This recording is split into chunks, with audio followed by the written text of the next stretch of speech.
Credit card यूँ तो John begins का नाम आता है शुरू करने का, जो पहले क्रेडिट कार्ड कॉन्सेप्ट 1950-51 के पास उन्होंने ये कॉन्सेप्ट शुरू किया था। सबसे पहला जो क्रेडिट कार्ड इशू करने वाली संस्था थी वह थी डाइनर्स क्लब। उसके बाद भारत में हम आते हैं तो देखते हैं कि 1980 में सेंट्रल बैंक ऑफ इंडिया ने पहला क्रेडिट कार्ड इशू करने का ट्रेंड चलाया और आज more than 50 banks, financial institutions है जो क्रेडिट कार्ड इशू करते हैं और डिफरेंट आपको अरीना, डिफरेंट फैसिलिटीज़ और डिफरेंट ऑप्शन के साथ क्रेडिट कार्ड अवेलेबल है मार्केट में। इसमें दो तरह के मोस्टली अगर फैसिलिटीज़ देखें तो मिलता है। पहला जो एडवांटेज है क्रेडिट कार्ड का वह है कि आप क्रेडिट कार्ड जब यूज़ करते हैं तो आपको लोन या इंस्टेंट क्रेडिट आराम से मिलता है, झटपट मिलता है। आपको 20 दिन से 50 दिन का credit free, interest free credit बहुत आसानी से अवेलेबल रहता है। आप जब चाहें तब इस फंड का इस्तेमाल कर सकते हैं। जी हाँ दोस्तों, क्विक कैश इन हैंड। आप जब भी चाहें कि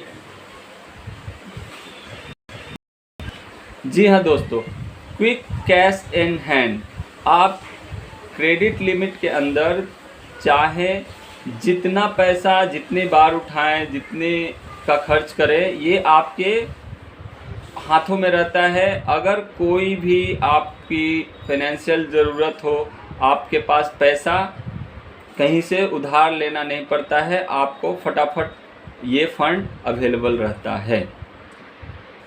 दोस्तों, सेकंड जो मोस्ट मेजर एडवांटेज है कि क्रेडिट कार्ड आपका क्रेडिट हिस्ट्री बिल्ड करता है, जो आपको इजी और क्विक लोन डिसबर्सल में मदद करता है। अगर आप कोई भी लोन लेने जाते हैं बैंक में तो बैंकों को आपका क्रेडिट हिस्ट्री की ज़रूरत रहती है ये निर्णय करने में कि ये जो लोन वो दे रहे हैं वो सेफली और टाइमली उनके पास उसका रिटर्न आएगा कि नहीं। तो ये इंश्योर करते हैं बैंक आपके सिविल स्कोर, क्रेडिट हिस्ट्री जानकर। जैसा कि तीसरा और मोस्ट एडवांटेज, जैसा कि दोस्तों मैंने डिस्कस किया कि बैंक्स क्रेडिट कार्ड के ज़रिए आपको 20 से 50 दिनों का इंटरेस्ट फ्री क्रेडिट देते हैं अगर आप बिल को समय पर भुगतान करते हैं। तो मान लीजिए कि आपने 6 जून को एक परचेज़ किया और वह परचेज़ बिल हुआ 18 जून को। आपका बिल का स्टेटमेंट जो है वो आपके हाथों में 18 जून को मिल गया और आपने उसको पेमेंट करना है। ड्यू डेट है 7 जुलाई का।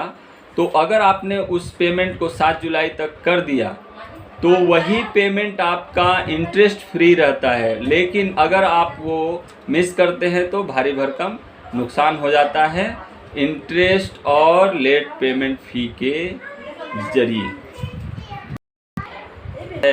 दोस्तों, नेक्स्ट जो एडवांटेज है क्रेडिट कार्ड यूज़ करने का वह है कि आपको कहीं भी जाएं, कहीं भी कोई भी फाइनेंशियल ट्रांजैक्शन आपको परचेज़ करना है, फाइनेंशियल ट्रांजैक्शन ज़रूरत है तो आप कैश ले जाने से बच जाते हैं, क्योंकि प्लास्टिक मनी इजी और कन्वीनियंट वे है कैरी करने का। आप बहुत सारे पर्पज़ से निकले हैं कि 2-3 जगह काम है और आप मान लीजिए 50-60 हज़ार या लाख रुपया कैश ले जाना चाहते हैं तो एक कम्बरसम और हेक्टिक प्रोसेस है, क्योंकि कैश कैरी करना कभी भी सेफ़ नहीं होता है। मान लीजिए मिसप्लेस हो गया, पिक पॉकेटर्स एक्सेट्रा, ये भय हमेशा बना रहता है। तो इससे आपको ये एडवांटेज मिलती है कि आप बिना कैश कैरी किए कहीं भी ख़रीदारी कर सकते हैं, कहीं भी फाइनेंशियल ट्रांजैक्शन कर सकते हैं। Last but not the least, आप जब क्रेडिट कार्ड यूज़ करते हैं और अच्छे बैंक के क्रेडिट कार्ड और प्रीमियम क्रेडिट कार्ड अगर आपके पास है, आप अगर ये क्रेडिट कार्ड होल्ड कर रहे हैं, तो आपको बड़े बड़े डिस्काउंट्स और ह्यूज कैशबैक्स अवेल ईजी हो जाता है। आप बड़े ई कॉमर्स साइट्स जैसे फ्लिपकार्ट, अमेजन पर भारी डिस्काउंट्स पाते हैं, जैसा कि big billion day sale, other Amazon पर जितने भी सेल आते हैं उनमें लगभग मोटा मोटा 10 से 15% का डिस्काउंट रहता है, या फिर फ्लैट डिस्काउंट्स 1000 रुपीज़ एक्सेट्रा। तो मैंने खुद, मेरा जो बेस्ट एक्सपीरियंसेस रहा है वो मैं शेयर करता हूँ कि लास्ट ईयर ही मैंने 2-3 ट्रांजैक्शन की थी। एक बार फ़ोन लिया था, एक बार रेफ्रिजरेटर लिया था। तो ये सारे 2-4 डिस्काउंट्स अगर अवेल करते हैं आप, तो साल में लगभग 10-15 हज़ार का तो सेविंग्स हो ही जाता है। प्लस अदर्स आपके रिलेटिव्स एक्सेट्रा अगर रिक्वेस्ट करते हैं कि मेरा भाई फ़ोन बुक कर दो, लैपटॉप बुक कर दो, ये सब आते रहते हैं, तो उनमें भी भारी डिस्काउंट्स आते हैं। और मोटा मोटा 1000-2000 पर ट्रांजैक्शन अगर डिस्काउंट होता है, अगर साल में ये ट्रांजैक्शन 10 से 15 हो जाते हैं तो भारी भरकम डिस्काउंट मिल जाता है। तो इस तरह से हम देखते हैं कि all in all credit card use करना आज के दौर में डिसएडवांटेज तो नहीं कहेंगे। अगर आप नियम से, अगर आप टाइमली पेमेंट कर देते हैं और नियम से इसका इस्तेमाल करते हैं, अपने एक्सपेंस पर नज़र रखकर अपने पेइंग कैपेसिटी के हिसाब से अगर एक्सपेंस करते हैं और टाइमली बिल पे कर देते हैं, तो ये बहुत फ़ायदे का सौदा है। तो वीडियो अगर आपको अच्छी लगी हो तो आप हमारे चैनल को सब्सक्राइब करें, वीडियो को लाइक करें और शेयर करें, ताकि